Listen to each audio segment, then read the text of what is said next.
இப்போ சொல்ல போகிறது ஒரு 200 ஆண்டுகளுக்கு முன்னாடி நடந்த ஒரு உண்மை நிகழ்ச்சி. அப்போது சிவகங்கை சமஸ்தானத்துக்கு தலைவராக இருந்தவர் மருது பாண்டியர் காளையார் கோவிலுக்கு ஒரு பெரிய தேர் செய்யணும்னு ஆசைப்பட்டார். அதுக்கு வேண்டிய பொருள்களை எல்லாம் சேகரம் பண்ணினார். சிற்பிகளையெல்லாம் வரவழைச்சார். கடைசியாக அந்த தேரின் அச்சுக்கு ஒரு பெரிய மரம் தேவைப்பட்டது. அதுக்கு பொருத்தமாக ஒரு மரம் எங்கே கிடைக்கும்னு தேடினார். அவருடைய ஆட்சிக்கு உட்பட்ட திருப்புவனத்தில் வைகை ஆற்றுக்கு தென்கரையில் உள்ள ஆலயத்துக்கு எதிரில் ஒரு பழமையான பெரிய மருத மரம் ஒன்று இருக்கிறதாக கேள்விப்பட்டார். உடனே அதை வெட்டி அனுப்பும்படியாக அங்கே உள்ள அதிகாரிகளுக்கு உத்தரவு போட்டார். அதிகாரிகள் உடனே அதுக்கான ஆட்களை கூப்பிட்டு அந்த மரத்துக்கிட்ட போய் அதை வெட்ட ஆரம்பித்தாங்க. இதை கேள்விப்பட்ட உடனே ஒருத்தர் அங்கே ஓடி வந்தார். அவர் இந்த திருப்புவனநாதருக்கு பூசை செய்து வந்த இந்த ஆதி சைவர்களில் ஒருத்தர். அவர் பேர் புஷ்பவன குருக்கள்னு பேர். அவர் என்ன பண்ணார், அந்த மரத்தை வெட்டாதீங்கன்னு சொல்லிகிட்டே ஓடி வந்தார். இது மன்னர் உத்தரவுன்னு நாங்கள் அதிகாரிகள், அந்த மன்னர் மீது ஆணை, இதை நீங்கள் வெட்டக்கூடாதுன்னார் அவர். அவங்களுக்கு ஒன்றும் புரியல. உடனே இதை மன்னருக்கு தெரியப்படுத்தினாங்க. இதை கேட்டதும் மன்னருக்கு வியப்பு. உடனே அவரே புறப்பட்டு நேரில் அங்கே வந்தார். யார் அவர் மரத்தை வெட்டக்கூடாதுன்னு சொன்னது அப்படின்னு கேட்டார். அவர் உங்களுக்கு பயந்துக்கிட்டு மதுரைக்கு போயிட்டார் அப்படின்னாங்களாம். உடனே மன்னர் அவருக்கு ஒரு அபய நிருபம் எழுதி அனுப்பி வச்சார்.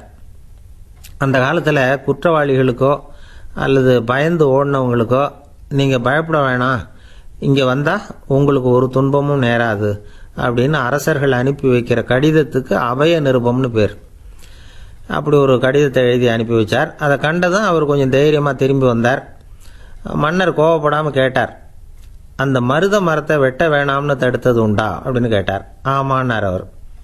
காளையார் கோவிலில் தேர் வேலைக்காக அதை வெட்ட சொல்லியிருந்தேன், அப்படி இருக்கும் பொழுது அதை நீங்கள் தடுக்கலாமா அப்படின்னு கேட்டாராம் மன்னர். அதுக்கு சில காரணங்கள் உண்டு அப்படின்னாராம் அவர். என்ன காரணம் அது? எதுவாக இருந்தாலும் பயப்படாமல் சொல்லலாம் அப்படின்ட்டுருக்கார் மன்னர். வெளியூர்கள்லேருந்து நிறைய பேர் இங்கே வர்றாங்க. அப்படி வர்றவங்க ஆற்றுல குளிச்சுட்டு சாமி தரிசனம் பண்ணுவாங்க. எப்பவும் இங்கே தண்ணி ஓடுறதில்ல. கோடை காலத்தில் வடகரை ஓரமாக தான் கொஞ்சோண்டு தண்ணி ஓடும். அப்போ அங்கே குளிச்சுட்டு சுடு மணலில் நடந்து வர்றவங்க இந்த மரத்து நிழலில் கொஞ்ச நேரம் இருந்துட்டு வர்றது வழக்கம். இந்த மரம் எவ்வளவோ காலமாக இங்கே இருக்குது. எவ்வளவோ பேர் இதோட நிழலில் இளைப்பாறிக்கிட்டு இருக்காங்க. வயசானவங்க, பெண்கள், குழந்தைகள், கருவுற்ற தாய்மார்கள் இவங்கெல்லாம் வர்றாங்க. இந்த மரத்தை வெட்டிவிட்டால் அவங்கெல்லாம் வெயிலில் தவிச்சு போடுவாங்க. ஆனால் கோவில் தேருக்கு இந்த மரம் தான் வேணுங்கிறது இல்லை. இந்த மரத்தை பார்க்கும் பொழுது எனக்கு மன்னர் ஞாபகம் தான் வரும். எவ்வளோ பேருக்கு நிழலாக இருக்குது. எல்லாத்தையும் விட முக்கியமான ஒரு காரணம், இந்த மருத மரம் மன்னருடைய பெயரை தாங்கிக்கிட்டு இருக்கு அப்படின்னாராம். மருது பாண்டியர் நிமிர்ந்து அந்த குருக்களை பார்த்தார். நீங்கள் செஞ்சது சரிதான், மரத்தை வெட்ட வேணாம் அப்படின்னு சொல்லிவிட்டாராம். அந்த மரம் வெட்டப்படலை. தேருக்கு வேறு மரத்தை கொண்டுகிட்டு வந்துட்டாங்க. இது ஒரு உண்மை சம்பவம். 200 வருஷத்துக்கு முன்னாடி நடந்தது. அகந்தை இல்லாத ஒரு அரசன் தான் தன்னுடைய உத்தரவு தடுக்கப்படும் போது அதில் உள்ள நியாயத்தை உணர்ந்து அதை மாற்ற முடியும். மருது பாண்டியர் அப்படிப்பட்ட ஒரு சிறந்த மன்னர். நமக்கு வேண்டிய ஆள் ஒருத்தர் இருந்தார், வசதியான ஆள். ஊருக்கு அவர் தான் தலைவர். கிராமத்து எல்லையில் போக்குவரத்துக்கு இடைஞ்சலாக ஒரு மரம் இருக்குது, அதை வெட்டணும்னு மக்கள் சொன்னாங்களாம். உடனே இவர் சில ஆட்களை அனுப்பி அதை வெட்ட சொன்னாராம். இவங்க போய் அதை வெட்டும் பொழுது சில பேர் அதை தடுத்துருக்குறாங்க. இது தலைவர் உத்தரவு, ஏன் தடுக்கிறீங்க அப்படின்னாங்களாம். நாங்கள் ஏன் தடுக்கிறோம்னா, இந்த மரத்தை பார்க்கும் பொழுதுலாம் எங்களுக்கு எங்கள் தலைவர் முகம்தான் ஞாபகத்துக்கு வரும்.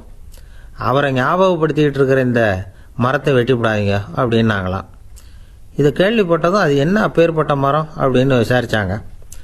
அதுக்கப்புறம் தான் அவங்க சொன்னாங்களாம், அது தூங்கு மூஞ்சி மரம் அப்படின்னு.